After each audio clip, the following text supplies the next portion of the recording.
Now, as we unpacked yesterday, when you run this theory that Charlie's microphone was rigged, suddenly every little oddity in this story, every little oddity from September 10th onward begins to make a lot more sense. To briefly recap, we put together this graphic for you guys. The rigged mic would go a long way in terms of explaining why the bomb dogs were kept away from the scene, okay, because they would have smelled the explosive. Why the crime scene was immediately paved over and the soil was excavated.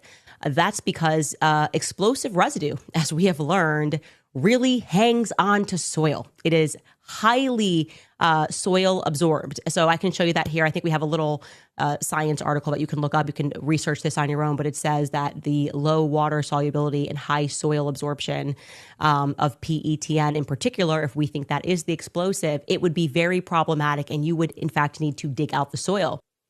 Well, my answer to that would be, as I said, running this theory, that it is because of high soil absorption. It is a fixture of PETN explosive. Again, another thing that just sort of would lock into place. Why the feds were searching for Charlie Kirk's necklace? The same reason, explosive residue. Why there appears to be shattered black plastic or glass all over the SUV, which transported Charlie to the hospital. That would be the road bike. That would fit in perfectly. That would make sense.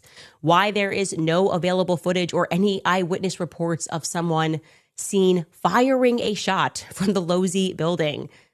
That's a big, strange anomaly here. Why do we not have those people? Yes, I saw him take a shot. Because no shot was actually taken from the Losey building. Why the feds did not conduct a standard GSR gunshot residue test when Tyler Robinson was brought in, because they knew that he would fail it. And that would not help them in court if Tyler Robinson, who they say they got after a 33-hour manhunt, 33 hours on a minute over, failed the GSR test, especially when they say he was wearing the same outfit. It would also explain why Terrell Farnsworth violated the crime scene immediately, quite boldly, to remove the SD card from that back footage, because it would have captured that the 30-06, which would have decapitated Charlie, did not go through. Also, it would explain why there was unusually no ambulance on standby. I always had an ambulance on standby at my Turning Point USA events when I toured. This is an anomaly. It would answer to that would be because, well, the paramedics would have seen the shattered road mic pieces and all of the other evidence which did not support a gunshot wound.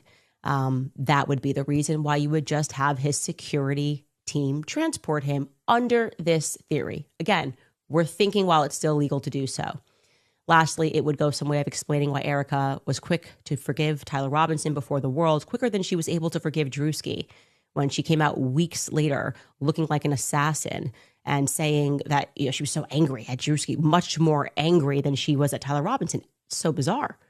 So bizarre. Well, it's easy to forgive someone if you made me know they didn't do anything. I could probably forgive someone who didn't do something to me either. I don't know.